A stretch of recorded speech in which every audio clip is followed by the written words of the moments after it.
Get ready.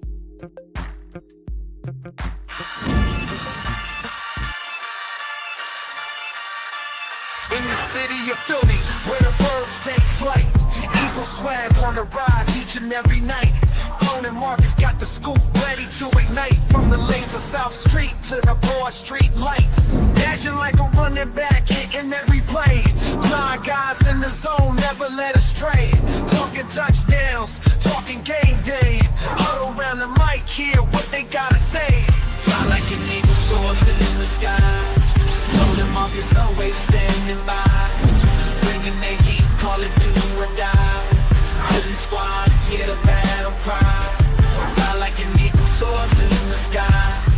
Coach Markus always standing by, bringing the heat, call it do or die. Philly squad, hear the battle cry.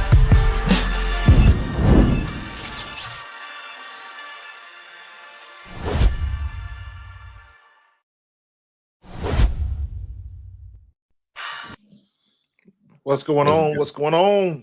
What's good? What's good? What's good? Y'all, how y'all feeling? Back again. Back again.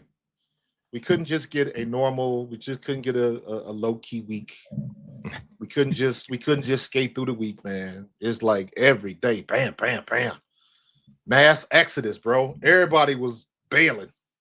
Well, not bailing, but everybody was going to cash them checks. I ain't mad at them. I ain't mad at him at all. Go get your money, young fellas. Yeah, man. Go get it, man. Was a little upset with CJ Gardner-Johnson, but I understand. Like we talked last time, I thought Mekhi Becton was going to stay. Mm-hmm. But again, I understand. Get your paper. And at the end of the day, we got the best coaches in the business right now. So it don't matter who we got in the building. They're going to coach them up.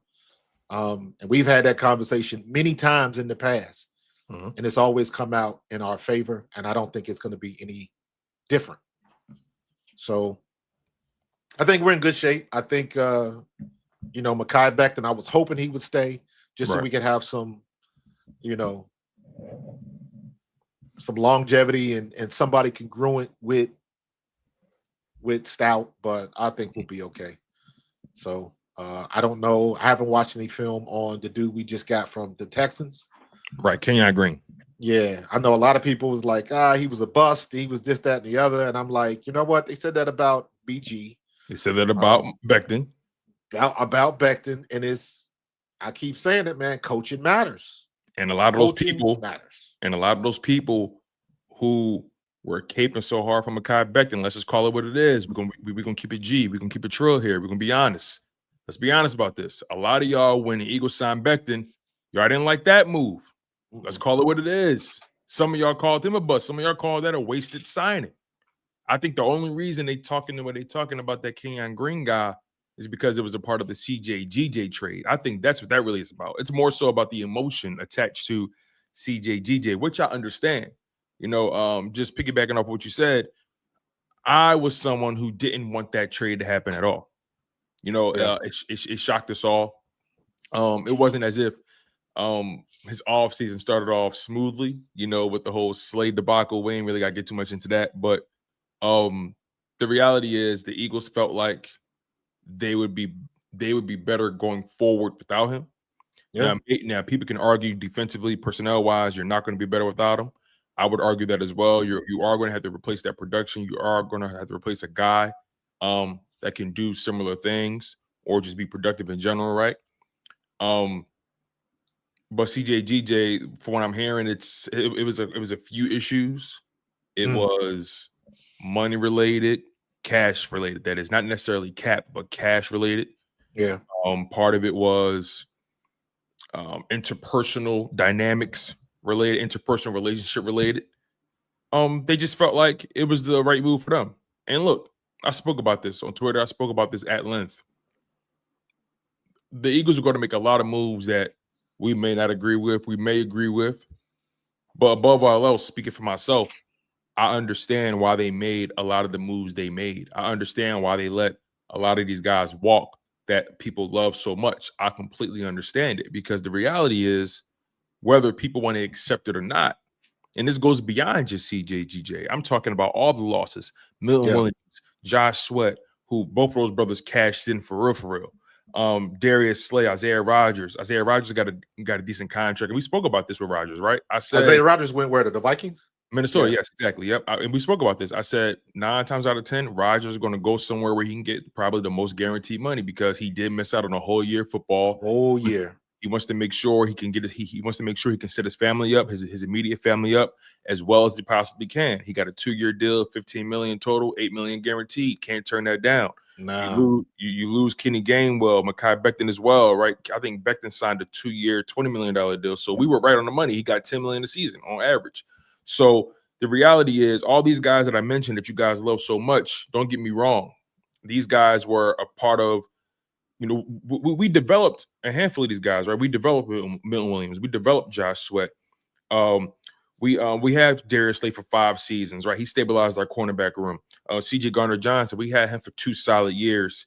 Kenny Gainwell, we developed him. Mekhi Becton, even though we didn't draft him, we developed him, right? So facts. I understand the emotional attachment to these guys, but the reality is the Eagles deemed all these brothers, and I'm going to have to agree with them. They deem all these guys as replaceable and expendable. And on top of that, they have very important contracts, significantly more important contracts than these ones coming up.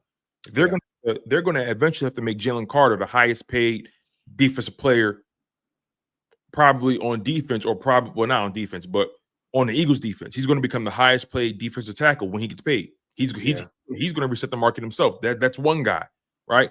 Quinyon Mitchell and Cooper DeJean, when they're due up to get paid, those guys are going to get paid top tier money at their positions. And the reality is, regardless if Cooper DeJean is a slot or not, the Eagles are going to pay him. They see him. They see him as a vital part of this defense. Nolan Smith, he's another first-round pick that they drafted during the Jalen Carter draft. They're going to want to pay him as well. They just paid Zach Bond 3 years, $51 million, $34 million guaranteed. 9 times out of 10, they're going to pick up the Jordan Davis 5th-year option to give themselves some flexibility and time to make to give them some time to make a long-term decision on him. Right? Yeah. It looks like the Philadelphia Eagles may want to keep Reed Blankenship long-term as well. You never know. So the reality is, they have a handful. The Cam Jurgens contract. You get what I'm saying? So they have a bunch of core guys that they believe is more crucial to their long-term success than the guys they lost. So again, this is par for the course. When you win, and you win big, and you win the big game, people don't just want your coaches. People don't just want your GM. They want your players. And they're willing to play, and they're willing to pay top dollar. They're willing to overpay, right? And I'm not trying to take nothing away from Milton. I'm not trying to take nothing away from Josh Sweat. Those guys were very integral to the Eagles' success. They were good players, but they got elite contracts. You get what I'm saying? So I wouldn't even call it elite contracts. I think they got. I think what happened is elite is the wrong word. You're right. Elite is the wrong word. Yeah, I look at it like they got market value. They got market value. They got market value because and market value overpay. Did Max Crosby play better than Josh Sweat? Did he play better than Milt Williams? And if you want to just look at the stats, the argument can always be, and can only be, how many rings is Max Crosby shining? How many rings? Milt Williams got a ring now, so that's going to bump you up to the upper echelon. Exactly.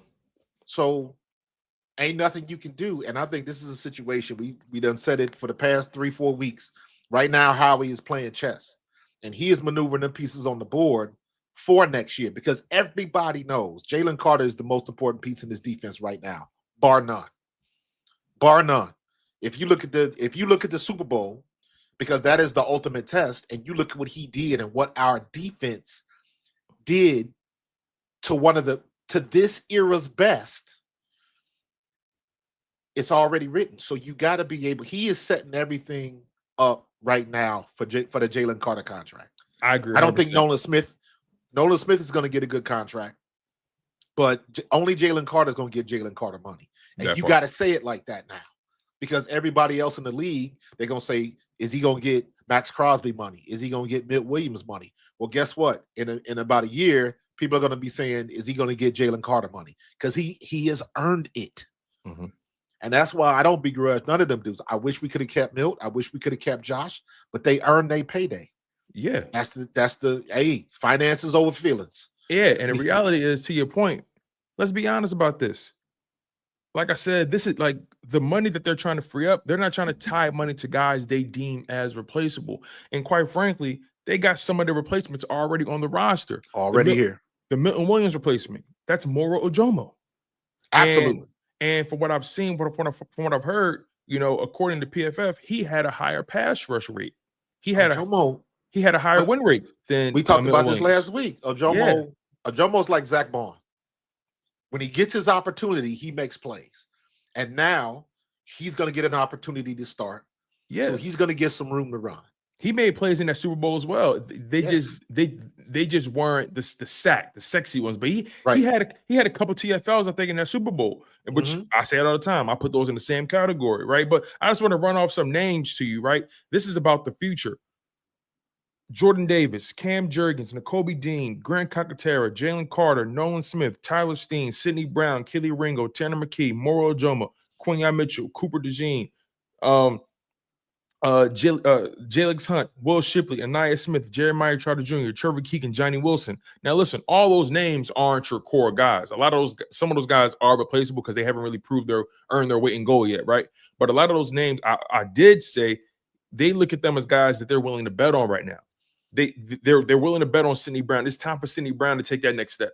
Yes. At some point, there comes a point in time where you have to find out what you have in a player. This is that time. Keely Ringo, time for him to take that next step. Sidney Brown, Tyler Steen, all right, now it's your path. They've done nothing but just clear the runway for their young guys to earn these jobs. And then that's when their free agency moves come in, right? Because if you look at all the moves they made in free agency, these are a bunch of guys who are coming off of rookie deals or coming off of maybe a one-year deal that they got after their rookie deal. And these are all guys that are 26, turning 27 when the season starts. These are all guys who feel like they still can play in this league and they want to earn their right to play in this league. Patrick Johnson, we had him on the roster at one point, edge rusher. We brought him back. He was actually a decent prospect. But yeah. Patrick Johnson, they brought in kick returner, punt returner, A.V. Williams, long snapper, Charlie Hewlett. Those aren't the real names I really want to speak on. But tight end, Kylan Granson, tight end, Harrison Bryant, the guard, Kenyon Green, running back, A.J. Dillon, corner, Adoree Jackson, edge, Josh Uche. If you look at all these names, look at their ages, these guys were brought in to compete specifically with the young guys that are already on this roster. Josh Uche is here. Obviously, I like Uche. But he's here to also challenge Jalix Hunt. Can he push Jalix Hunt to that next level? Right. I like Uche. Colin Granton and Harrison Bryant. Those moves signify to me that Dallas Goedert likely will be out of here soon. But also, how far can they push Grant Calcaterra to his next level? I also think the Eagles will draft the tight end just to be safe. But how far can they push Grant Calcaterra to the next level? Didn't we sign two tight ends? Yep, that's both of them, Harrison Bryant and Kylan Granton. Yeah. Those two guys signify to me Dallas Goedert is eventually out of the building, and they're trying to push Grant Calcaterra to the next level. A.J. Dillon, Will Shipley, we love you, but we're not going to give you RB2. You got to earn that. You know what I'm saying? So A.J. Dillon's going to push him. Cornerback, Adoree Jackson. Hey, Keely Ringo, we love you, and we're trying to give you the runway, but it's time for you to take that next step. Adoree Jackson, the veteran, is going to push your ass. So a lot of these moves in free agency were done to supplement your roster on the cheap, provide you depth, but also push those young guys to the next level as well. How old is Jackson? Adoree Jackson, I believe he's 29, 30, something like that. Okay. Let me double check that. But I believe he's 30. So we got James Bradbury all over again. Adoree Jackson's 29. Yeah. He's 29. We got Bradbury when he was 29. He was 29. Right? 29, yep. 28. So it's Bradbury. And like people always remember the last year at Bradbury. And I'm like, y'all got to remember that year in 22 when we went to the Super Bowl, Bradbury was solid. He was a solid cornerback. He was second team All-Pro. Yeah. And in 23, I don't know what happened. Did the expiration date on his knees go? I don't know what happened. But, I think the veteran thing matters because we got some of these young players. I got confidence in Sidney Brown. To me, I think Sidney Brown can be better than C.J. Gardner-Johnson. He but he has better physical traits for sure. I think does. his football IQ needs to catch up. He to your point, he plays the game at 100 miles per hour, and just because you got a Ferrari, that don't mean you got to always take it 150, 180, 200, right? They have speed limits for a reason. Sidney Brown just has to learn when to hit the gas, when to hit the brake. You know what I mean? Just technique. He has the traits you like. He has ball skills. He has athleticism. He can run sideline to sideline. He brings a fire. He brings intensity. He plays with emotion. He plays with all those intangibles GJ plays with.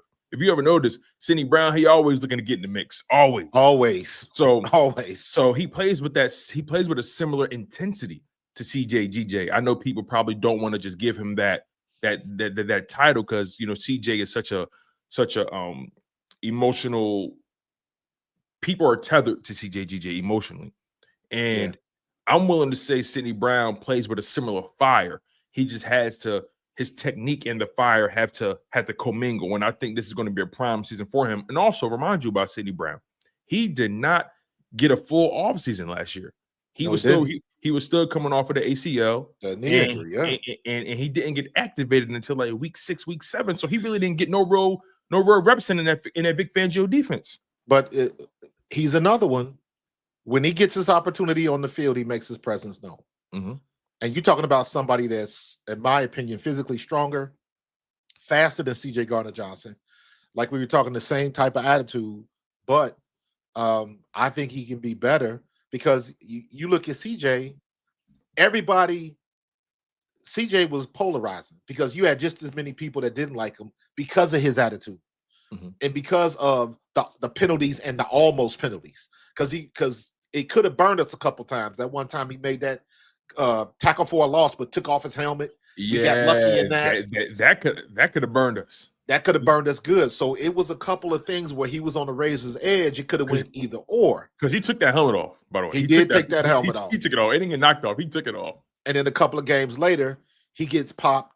The dude, anytime an opposing player throws a punch at you in front of a ref and they call the penalty on you, he said something foul. And that's what I think people tend to forget. Like, them refs hear what's going on. So he had to say something real grimy to elicit that penalty. And then, of course, the situation where he got kicked out of the game in Washington and we end up losing. I still believe that, that flipped the switch in him where he wanted to be a leader and not, he wanted to be a solution and not a problem. But a lot of people, to your previous points that you made, it may have been a little too little too late. So, but at least he got his payday. At least he got his, he kind of got what he was looking for the first time he left. So isn't it funny how people form these opinions about a player that they really haven't seen play? Yeah. Like, we haven't really seen Sidney Brown play. No. The most we've seen him play is maybe 2023 as a rookie, where he had to deal with the show him decide Matt Patricia debacle. I mean, everybody looked bad last year, right? Yeah. Or in 2023. And then maybe some preseason reps, but when I see people say, "Oh, he can't cover, he can't do this, he can't do that," I'm like, you haven't really seen it. You haven't seen based on what? Based on what? You haven't seen him play. Based on what? You haven't seen him play. Shout out to S Blunt for $2 super chat. Yeah, shout out to kind of going into that now, man. We kind of going into the It's you haven't seen him play. Like, it's people just form these opinions about a guy. You really haven't seen him play. Did you watch him in college? Because in college, I mean, he was a beast. He was recruited by Lovie Smith, so he's Lovie Smith doesn't play about his defensive guys. Nah, he was a beast. Him and his brother. Yeah, and again, man, same thing about Kelly Ringo, right? Ringo was thrown into the fire in that showing the side Matt Patricia debacle as well. Didn't really get a fair shake.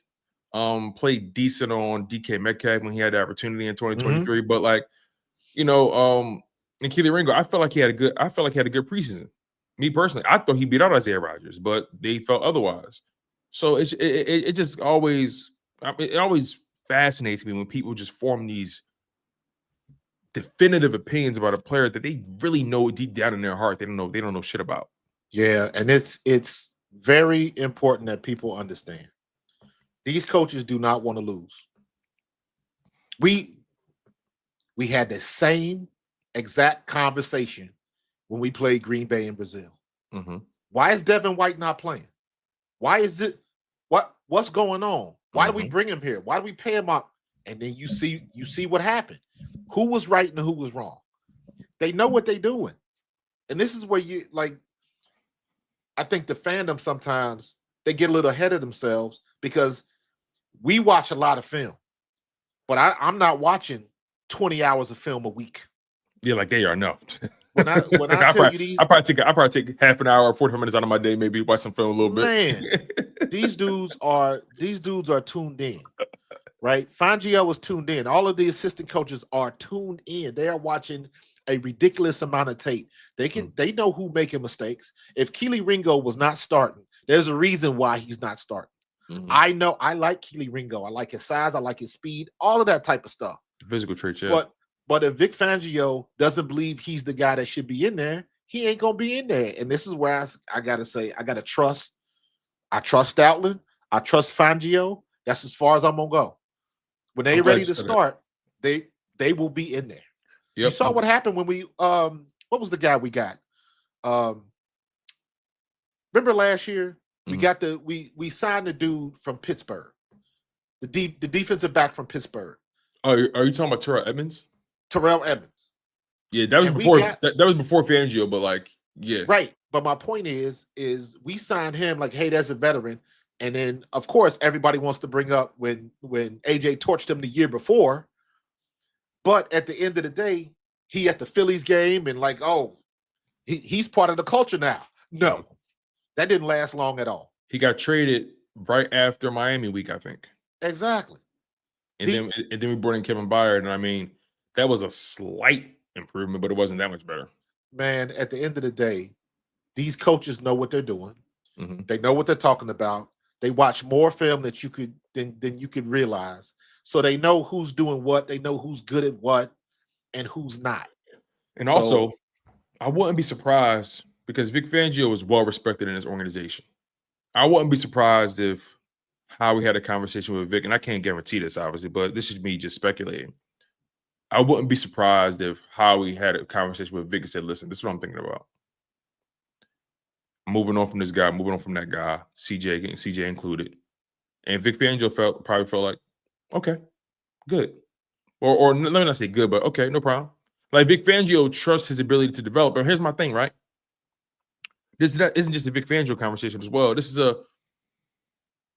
like you said, Jeff Stoutland, right? The ability to nurture, evaluate, bring in, and develop talent, right? Christian Parker and Roy Anderson handling those DBs and those corners.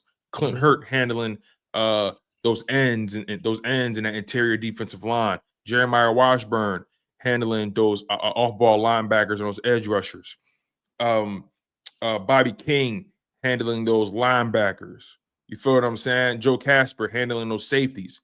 We have a very strong defensive and offensive coaching staff when it comes to being able to put guys in the right position and developing guys and finding out whether or not a guy can play or not. So regardless, the right people are going to be on the field. That's one thing you don't have to worry about in Philadelphia. The right people are going to be on the football field. Because like you said about Devin White, they all of a sudden he had this phantom ankle or wrist injury, whatever it was. I can't remember whatever the injury was, but all of a sudden he had this injury. He didn't even fly to Brazil. And then Nakobe Dean was the starter, and then they came out saying, well, Nakobe was supposed to be the starter anyway. Since when? Yeah, like the hell he wasn't. No, the hell he wasn't.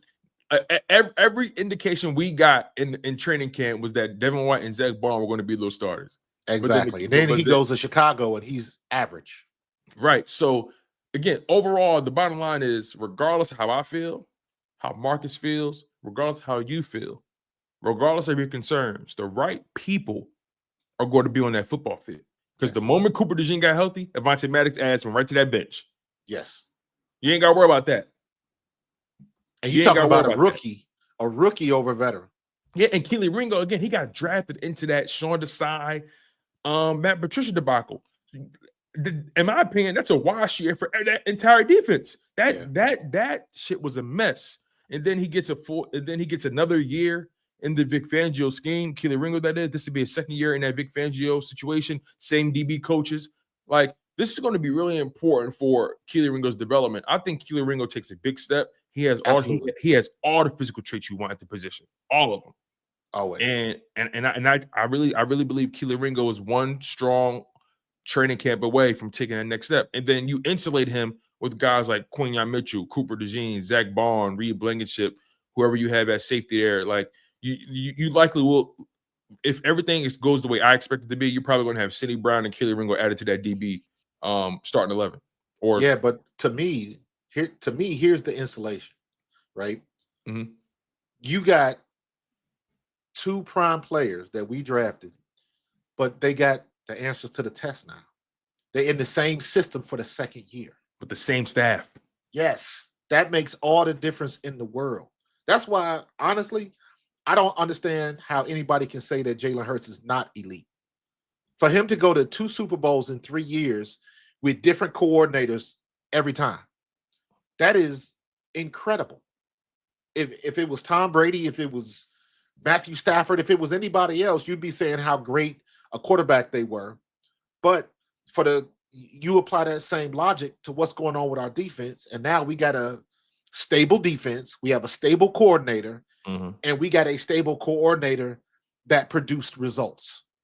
Why wouldn't you listen to him? Why wouldn't you lock in? And like I said, you got the answers to the test. So you're not missing a lot of stuff that you missed last year. So that's the way it should be. So what do you say to those people? Because a lot of people, let me say some, because people get offended when you say a lot of people. They for some reason, they lump themselves into it. If it doesn't matter to you, it doesn't matter to you. But some people believe that what we're doing right now is having blind support and blind faith for Howie Roseman and what he's done or hasn't done this offseason. When you hear that notion of blind support, blind faith, and that we're not holding the Eagles and the GM accountable, what do you say to that? I don't worry about that. Because, and again, apply that same logic, and this is where I got to step outside of the Philadelphia fandom. Apply that same logic to a Matthew Stafford or any other quarterback or any other player on any other team that you consider an all-pro or whatever, because everybody's going to make mistakes. Because I guarantee you there's somebody out there that's still looking at Howie Roseman's like, dude, this is the dude that drafted Jalen Reagor? Come on.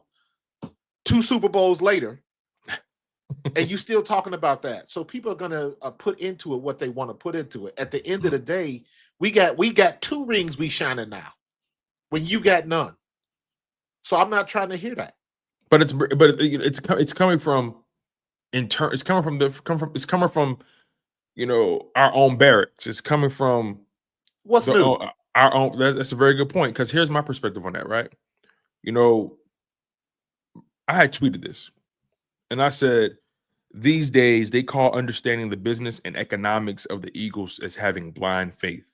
Your 2-time Super Bowl champion GM is doing his job. He's making sure we don't tie up money in players that are replaceable, whether you want to accept that or not. And then I'll take it a step further, saying you are allowed to not like a move, but still understand why they did it. Correct. That's not blind support. It's called having rationale and discernment. The old fan base was so used to losing, all you could do was pressure the organization. Winners adapt. Act like a winner. Correct. It's very and simple to understand. Tell me these people would not have the same vitriol if come next year we scrambling around trying to figure out how to sign Jalen Carter. They would light this city on fire. That part.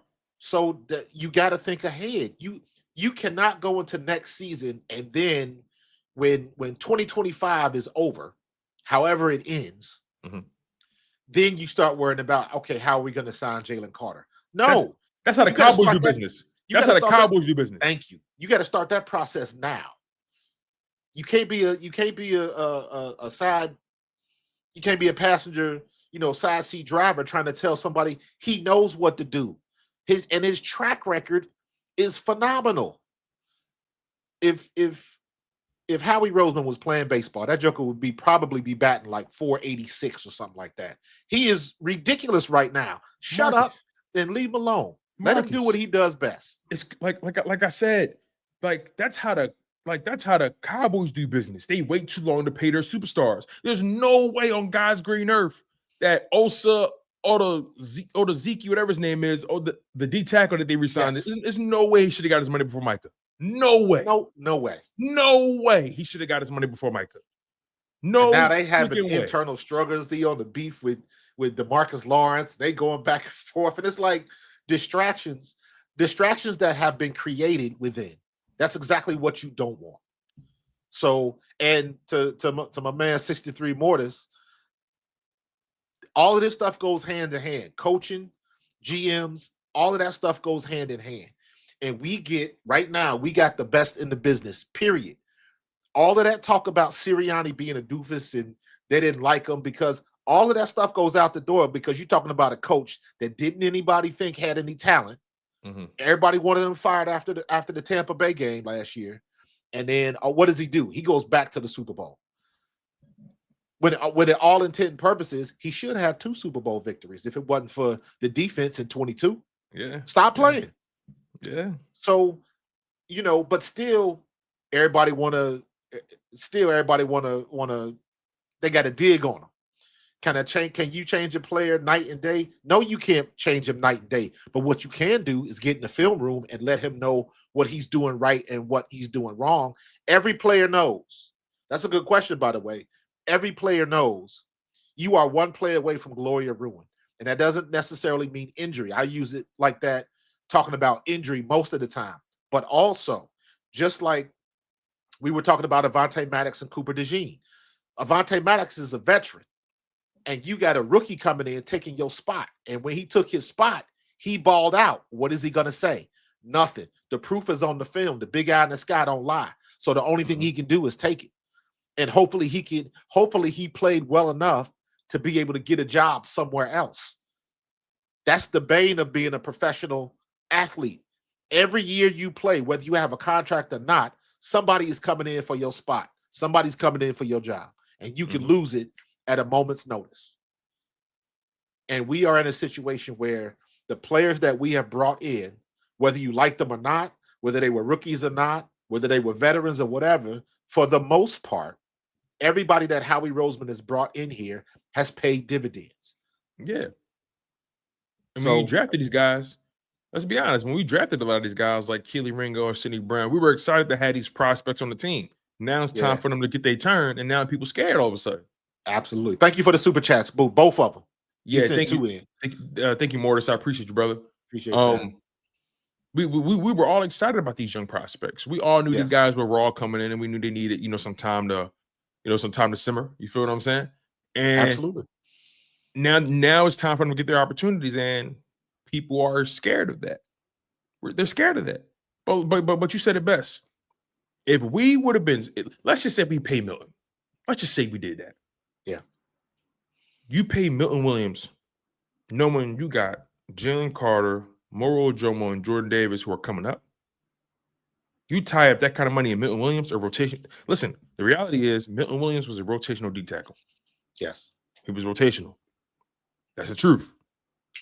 That's not me taking nothing away from him. He was a rotational D tackle. He was really good. He was really, really, really, really, really good at his job. But Eagles are not paying that price tag for a rotational D tackle. New England paid him that in hopes he can be a every down D tackle. Every down. We did the same thing with Javon Hargrave. You know what I mean? So imagine, like you said, next season comes or next offseason comes, and now we're trying to figure out how we're going to pay Jalen Carter. I don't want it to be a question how we pay him. Exactly. The biggest question I want is how much? Not if we do it, how much? Nobody can argue with is Jalen Carter is a generational player. Jalen Carter is our version of Aaron Donald. He's not leaving his team, by the way. He will never leave his team. No. They will do whatever. They will move heaven and earth to make sure he gets his money. We've been looking for somebody where we could say he's in the same vein as a Reggie White. He's in the same vein as a Jerome Brown. Generation. Now we got it. They are not letting him leave the city. So guess what? You got to start preparing for that now, which is why our GM has 20 picks over the next 2 years. You think we're going to use all 20 of them picks? Hell no. Hell no. We're going to create space. We're going to create capital. And we're going to trade these picks up. And watch. I guarantee you he's going to trade some of the picks away and go end up with a couple number 1 picks. And he going to do what he does best. We're not keeping 26 picks or whatever it is that we got. You're only supposed to have, what, 6? 7 in the draft, typically? Yeah. 1 for each round? So, because once again, people not thinking long term, there's no way we're going to make all of those picks because we couldn't pay all of those picks. Yeah, and also another thing, too, that I forgot about. This is how he low-key, he shows his hand, and people overlook it sometimes. Before the playoffs started, who did he sign? I don't know if you remember this, but who did he sign before the playoffs started? Before the playoffs started? I don't know. Safety Lewis Seen from Georgia. Oh, yeah. Yes. Remember, Eagles had Hassan Reddick on his roster. Yep. After his first year in 2022, Eagles drafted who in 2023? Nolan Smith. The Eagles, Howie Roseman, that is, he low-key gives you the tea leaves of where he's taking things. I feel like he knew he was probably going to deal CJ. It was just a matter of how it was going to look and when. I think he already was seeing the writing on the wall as to I have to position Sidney Brown and Lewis Seen for a position battle. I feel like his and again, maybe he wasn't, but he had enough foresight to make sure he had enough bullets in the gun in the event of a CJ trade. That safety room has Reed Blankenship, Sidney Brown, Lewis Seen, Tristan McCullum, Andre Sam. Now we know Tristan McCullum and Andre Sam, they're likely, practice squad, depth pieces, right? But the competition we're going to see is between Lewis Seen and Sidney Brown. Yeah. And I'm pretty sure they may draft another safety. They may. I'm sure they're going to draft another corner, right? They may lead this draft with another corner and another safety. But Lewis Seen is a guy who's didn't have the strongest start to his career. I think he battled some injuries early on and couldn't really string together enough games in a row to really show his value. Ooh, he only 25 too? He's 25. Boy. Another Georgia boy. And he Haitian. So he got a mean streak. Let's keep it a buck. He got a mean streak. So again, like Howie is betting on youth again. And he's showing you how he wants to build his roster, at least for now, right? He's going to invest heavily on elite talent on offense, financially, that is. And he's going to evaluate, draft, and develop young defensive talent. And he's going to continue that cycle and pay you on defense if you're considered elite or a core part of his defense. In my humble opinion, and tell me if you disagree, I believe the core members of this defense that he feels like he can't replace as easily so far are Jalen Carter, Quinyon Mitchell, Cooper DeJean, and I would have to throw Nolan Smith in there. The reason I didn't include Zach Bond is because he's already paid and he's a veteran. So I didn't include Zach Bond. But the reason they paid Zach Bond instead of Josh Sweat or Milton Williams or Slay or Isaiah Rodgers is because they looked at Zach Bond as the one position that they couldn't replace as quickly or easily. The one position that they felt like gave them the most value, the most return for their money. So that's why Zach Bond got paid over those guys. You know who else I'll put in there? And because of when he came in, because of his draft status and all of that type of stuff, people overlook him.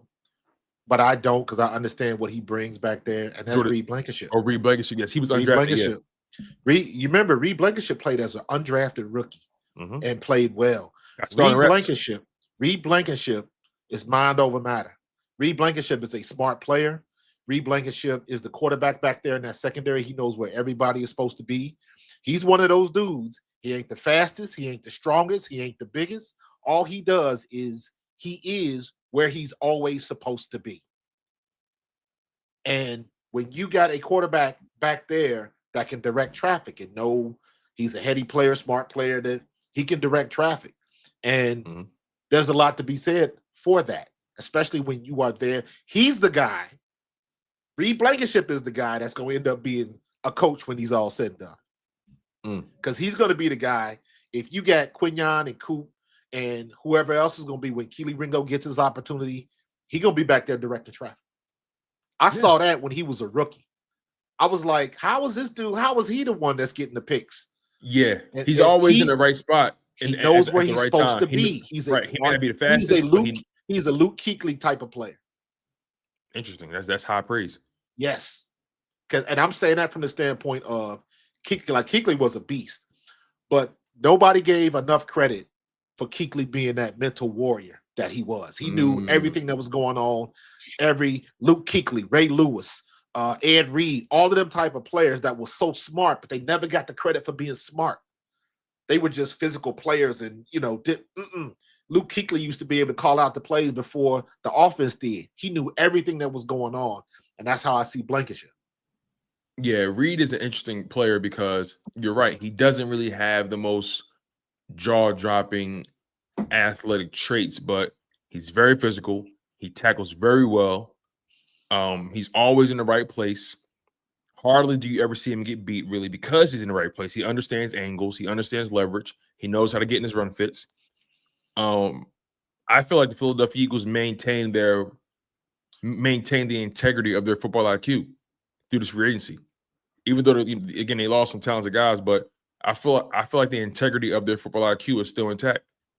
Zach Bond, Cooper DeJean, Reed Blankenship, Quinyon Mitchell, Jalen Carter, who doesn't get enough credit for his football IQ. A lot of people just talk about Jalen Carter's talent, but his football IQ is phenomenal, right? Yeah. So overall, I think the Eagles defensively, although they lost some players that a lot of people like, I do think they still have prime opportunity to keep this defense cost controlled while still getting a lot of production out of them. And again, we haven't even gotten through the draft yet.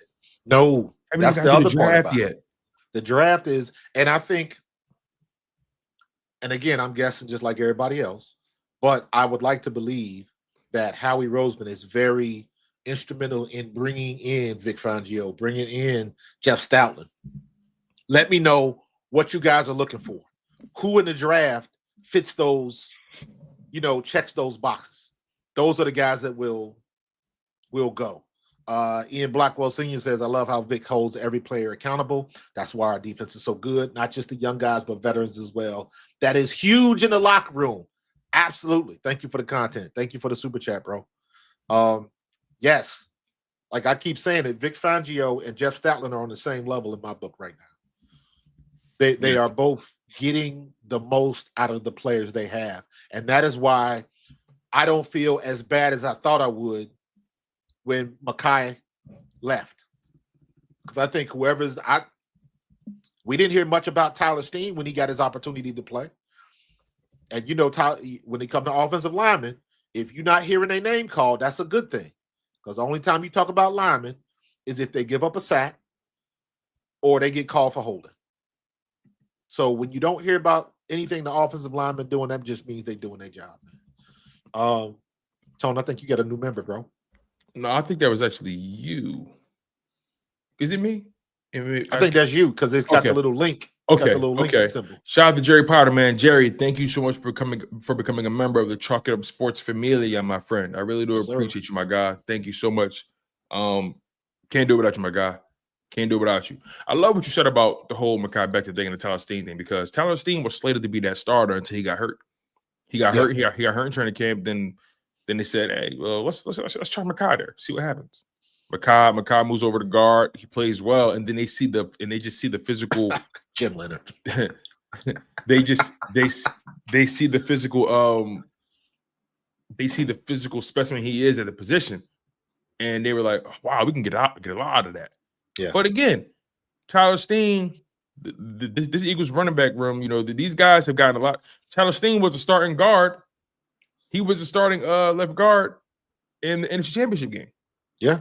You know what I'm saying? Like the Eagles, he was one of those guys that sprung Saquon Barkley for that one-hitter quitter, that 60-plus yard touchdown. You feel what I'm saying? And also, again, You have depth on that interior. You got a young guy in Trevor Keegan out of Michigan who's definitely looking to take his game to the next level, right? He was a really good prospect the Eagles were able to find in the later rounds of the draft. I like Trevor Keegan a lot. You traded for the guy Kenyon Green. I know for a fact Jeff Stott was going to bring the most out of all these guys. And look, coaching matters, situations matter. You know what I mean? Yes. Kenyon Green got drafted by the Houston Texans. Do you think it's a mystery that their only good offensive lineman was Laramie Tunsil? Laramie Tunsil was coaching proof. You know what I'm saying? He was coach proof. That's how good he was. And they traded him. So again, I can't judge Kenyon Green for being a part of that Houston offensive line room. None of those guys were developed or evaluated properly. I can't fault him for that. But when Houston has struggled to build the offensive line for the past few seasons, I can't fault Kenyon Green for being a part of a poor coaching staff. Like I said, Laramie Tunsil was coach proof. They actually signed him. He wasn't originally drafted there. So, I'm willing to give Kenyon Green a shot. Maybe he could be a rotational guard here. But I think the pecking order is definitely going to be Tyler Steen, Trevor Keegan, and then Kenyon Green. But again, we'll see how the position battles go. We'll see. And he's going to get cross-trained. You know how that's going to go. Absolutely. So again, man, I trust Jeff Stoutland. I trust his coach staff. I trust everything about this team right now. I really do. We know how the bread is buttered, man. We know how it is. Ray Bailey says Blankenship is Jim Leonard 2.0. That's hilarious. Let me see. I believe Cooper DeJean will be a top 10 defender. I agree. Top 5 DB under Vic at some point. His tools are too crazy for Vic not to pull the all-pro potential out of him. I don't think he has to pull anything. I think Cooper DeJean showed you what he was about. He's somebody that listens. He's somebody, he's got all the talent in the world. He can jump out the gym. And when you're dealing with somebody like Vic Fangio, everybody has bought into Vic Fangio. There's nothing that can make you buy into a system faster than winning a Super Bowl. Everybody's buying into Vic Fangio. Can you imagine what we could have done with Fletcher Cox and Linval Joseph and Ndamukong Suh if Vic Fangio had been here? Oh my God. So you have that buy-in. You got that buy-in from veterans, again, because we got the ring. So nobody can say anything else. We got the ring. We got the history. Philadelphia is known as a defensive city because of the Gang Green defense and, back in the Reggie White days. And now we got the new one with Jalen Carter. And again, everybody is buying into what Vic Fangio was putting out. And everybody has been paying dividends. Everybody's talking that smack on Bryce Huff. When Bryce Huff was healthy, he started playing better when they started using him like he should have been used. They did, in my opinion, they did Bryce Huff the same way they did Hassan Reddick. They was trying to drop him into pass coverage, and he was telling you, that's not what I do. And as soon as they let him do what he does, we ended up with what? How many sacks did he get that year? 16 or whatever, something goofy amount of sacks. It was something crazy. Let him put his hand in the dirt. Bryce Huff was the same thing. Then he gets hurt with the wrist injury, and he's back to square one again. But I think Bryce Huff is not going to be with us because I think Bryce Huff may have done enough to where how we can use him as trade bait. Yeah, so, that's the thing, right? I think I would have to agree with you. I think Huff. At first, I was a little. Yeah, thank you, Char. I appreciate it. At first, I was a little skeptical of whether or not they can move them because of the lack of production, but they're going. If they don't, I got a feeling they're going to try to find a way to move them. But I don't think they're as hard pressed to do so because his contract this year is already guaranteed. Yeah. You can't do anything about it. So he's gonna make the money one way or another. So right. So even if they keep him, I think we're still in good shape. Right, because he's depth, he's rotational. I think after a full season of seeing him, you say to yourself, okay, I know how to use this guy if you're Vic Fangio. But then also, when BG got hurt, Jalen Hunt stepped up in such a way that it was hard to take him off the football field. And Jalen Hunt did, he looked really, really good throughout the playoff run. So I gotta ask you, man. What's your thoughts on the Dallas Goedert situation? We didn't really put layers back on that. What's your thoughts on that? Do you think it's a mistake to trade him this off season? Would you prefer to keep him for another season and then figure it out from there? What's your thoughts on that? Dallas Goedert is a weird one because I have the bias because that to me Dallas Goedert is sentimental because he's done so much for the Eagles. However, he's also been hurt the last 3 seasons. 3. So he has not had a season over 12 games. So what happened was his games available for has been dropping by 2 games since 2022. So yeah, in 2022 he was available for 14 games. Yep. 2023 played in 12 games. 2024 only played in 10. And he's 30. And on top of that, when he went out, you were still winning. So there you go. That's exactly what I was about to say. That's the part where where Howie Roseman was looking at it from the perspective of, okay, this guy has a $12-something million cap hit. We were winning without him. Yeah. And he's 30. And the games he's available for is going down by 2 games every year. What's to say, based off the trend, right? Because football is all about trends. Based off the trend, who's to say he won't only play 8 games this year? Right. Exactly. Because of the trend. Exactly. So you look at Howie Roseman, and can you really blame him for even considering trading him? I can't. I don't want to trade him because I know how good he is when he's on. Yeah. But I can't blame Howie for even considering the thought based off of the trend we have seen and based off the cap hit and based off the age. I cannot fault him, despite me having a contrary thought about the player. I can't blame him for even thinking about it. If we get rid of him, we just better have somebody that we can get the ball to. Now, having said that, which is why they brought in 2 guys to stimulate that competition, and they're going to draft the guy. They're just trying to make sure they got enough bullets in the gun. But to me, that's on Jalen. That's on Jalen because we can scheme a tight end open. But does Jalen feel comfortable giving him the ball? Does Jalen feel comfortable? Is he going to be the security blanket? That's where that comes into play. Okay. Because remember back in the day, I was big on Albert O. I was like, I saw this dude in Denver. This dude is crazy athletic. We all were. But he couldn't see no play time. But you got to stop and say, for the same reason with Devin White, it was something that they were seeing, or if he was that good, they would have used him, period. So whoever they get, or if Dallas Goedert wants to, dump down that contract or something else, maybe we can keep him, but it's going to have to be for less money, and he's going to be another person that could probably get more money somewhere else. So maybe I would like to try to keep him, but it has to be at a lower price because of his injury history. And I just don't. I don't think he has leverage in the situation. I really don't. He doesn't. If he would have played 12 plus games for the last 3 seasons, it would be a totally different conversation. But he hasn't. Yeah. If he would have he's missed some significant time. Yeah, and like stretches. Yes. We're not talking about he missed week 2, then he missed week 7, then he missed we ain't week talking 10. about a game. We're talking stretches, months. Key stretches actually. Yes, he missed what 6 games when he broke his arm. And then that was 2 years. Was that 2 years ago? It was 14, 12, and 10. 14 games. He missed 3 games in 2022.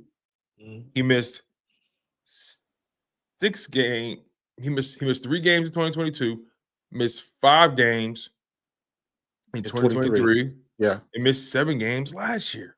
Yeah. A crucial stretch of the season. He wasn't right until the final week of the season where they put him in to play the Giants. Yeah. And to your point, we still got it done without him. Still got it done. And also, I'm not saying Grant Calcaterra is a world beater. I'm not saying that, but you saw Jalen Hurts' trust growing in Grant Calcaterra as the weeks went on. You saw that. Yes. And Grant Calcaterra made some pretty. He didn't have a lot of reps. He didn't have a lot of targets, but he had some pretty crucial catches. Yeah. That extended drives, converted on key third downs. You know what I mean? Like he had some pretty crucial catches. His most crucial catch came when the Eagles' offense was kind of sputtering a little bit, and Kenny Pickett rolled right. It was like 3rd and 16. Yes. And it was against that Cowboys game. He threw a prayer ball. Let's call it what it is. He threw a prayer to Grant Calcaterra. Grant Calcaterra stretched for that ball, one hand, tipped it in, and from there the offense didn't look back. So Grant Calcaterra has had these key moments throughout the season to kind of spark the offense, believe it or not. So yeah, when you got Grant Calcaterra on this roster, you bring in Harrison Bryant, you bring in the other tight end, Kylan Granson, and on top of that, on your roster right now, you still have EJ Jenkins. You got this guy named Nick Muse as well, right? The Philadelphia Eagles literally they're trying to make sure they have enough bullets in the chamber, and they're going to draft the tight end as well. They're going to draft the tight end, so they're going to host a wide open tight end battle. The best man is going to win. We'll see what happens, man. He's 30 years old, so he's about to be 31. Yeah. How big is he? He's 6. Okay, so Goddard is 6'5". He's specimen. Yeah, big guy. So we need, in my opinion, that is one of the reasons why we made him so great. That made him so great, because he's 6'5". He can move, but we can find somebody faster. But they got to be shifty. Mm-hmm. They got to be able to get open. Grant's faster than him. He's not as big as him, and not as powerful as him. Yeah, because Goddard was slow. Release the wagon. He was he was like a how do you say Goddard was like a lawnmower. You gotta and then eventually he goes, you know what I mean? But he runs with such power, it looks faster than what it is. But he would catch that rock in the key spots, man. Yeah, he would catch that rock. I like Goddard, man. I'm a Goddard guy. I want him here. I want him here too, man. I want him here. Real quick, shout out to Dana Scott. I think Dana Scott might be my first member. Yes, shout out to Dana Scott. I appreciate you, Dana. Yeah, I'm on my way for sure. Can you pull up that comment by Yas22H regarding the starting caliber guys? It says none of the guys Tone is talking about are starting caliber. See that? No, I don't. Okay. Is that a super chat? No, it's just a regular post. Oh. But nonetheless, though, don't worry about it. Yas22H says none of the guys Tone is talking about are starting caliber. It doesn't matter. That's what you got to understand. It doesn't matter. It doesn't matter. It's not about whether I think they're starting caliber or not. Yeah, he did. I just found this one. He said the guys we brought in are Temu level. Nah, I disagree. Yeah, it really doesn't matter. You want to know why? Because the Eagles proved on more than one occasion, actually, right, that they can win games without Dallas Goedert. They've proven that, and most notably, they proved it this past season. Yes. He was going for a 7-game stretch, and the Eagles won how many games in that stretch? What, they won 6-1, something like that. So when you put that in perspective, plus the money, plus the age, plus the injury history, can't do it. Yeah, the Eagles are going to find a way to offer a player like that and build and rebuild that tight end room, right? Yeah. You know, when we got the Dallas Goedert, were we completely sold on him because we had Zach Ertz? You know, we were Zach Ertz people. Were we completely sold on Dallas Goedert? He was a new guy. We weren't completely sold, but we were like excited about the prospect because of the intangible, the physical tangibles and things of that nature, right? We felt like we found a guy. So I fully expect the Eagles to draft the tight end maybe in the first 3 rounds of this draft, and he's gonna be out the door. That's gonna be. He's gonna look to do the same thing that Zach Ertz is doing. Yeah, we can talk about his talent as much as we want, and again, my position is I want Goddard here, but the reality is, you know, the business at some point has to take precedent over the player, and he hasn't. You've proven you can win crucial games without this player. Yes, you've proven that. We're just used to it being here, right? So. Last super chat. Next year, I'd like Jalen's internal clock to speed up. James play hot when it's needed. Yeah, my bad, Marcus. James McFadden just said, "Tone, Eagles would have lost the Saints game without Goddard. Don't forget that. Who gives a fuck? I'm sorry. I mean, he would have, but maybe we won a Super Bowl though. I can say that about any player. Yeah, like you know what I mean. Like, who cares? Yeah. Like, with all due respect, who cares? You gonna have plays like that during the year that would have changed the outlook one way or the other. So there's there's 20 other plays I could say that would have the same effect. So that's the way it goes. Yeah, I mean, see, that's what you call a sentimental post. That's a correct. That's a fandom post, and I ain't mad at it. But I ain't mad at it either.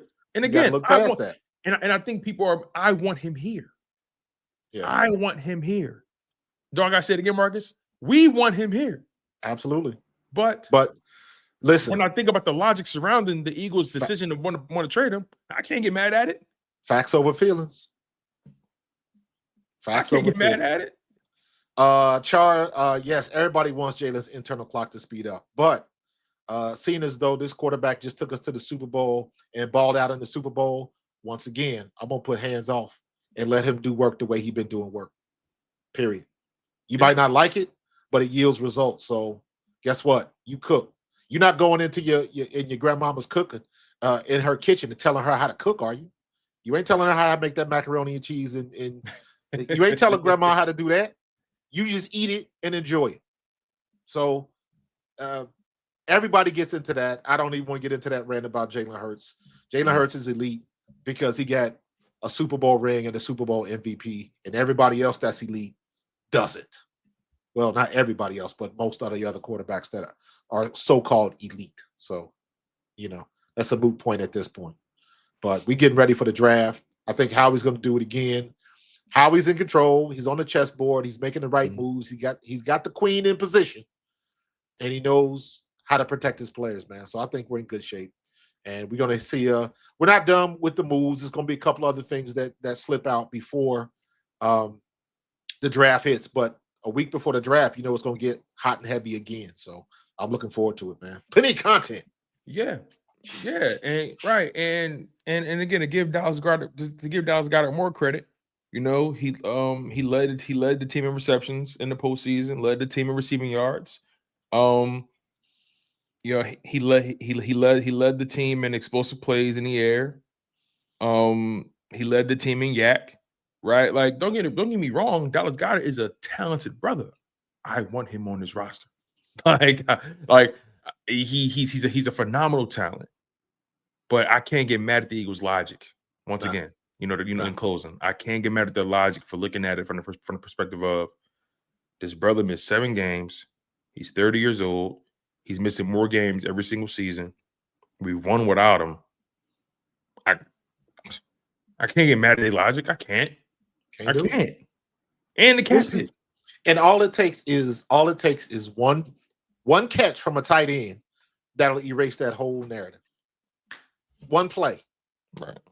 So, you just got to be patient, man. And I know it's a sentimental thing because he's been here for a while and he has produced. Mm-hmm. So the most important thing is whoever he is replaced with has to produce.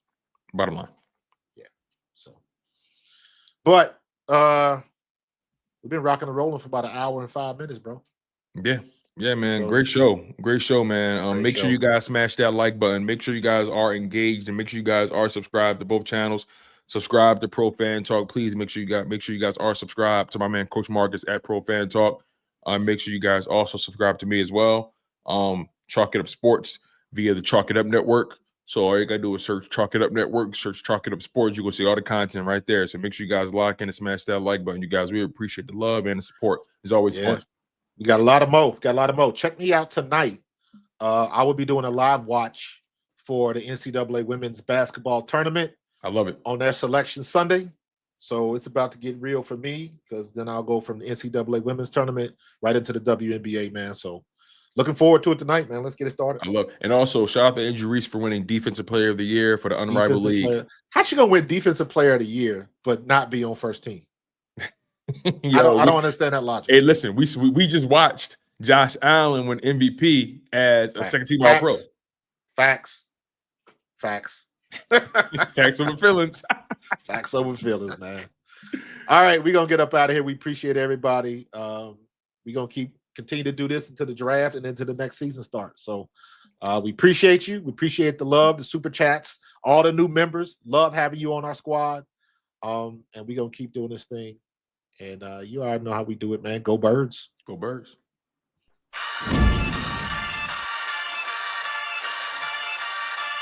In the city of Philly, where the birds take flight, eagles swag on the rise each and every night.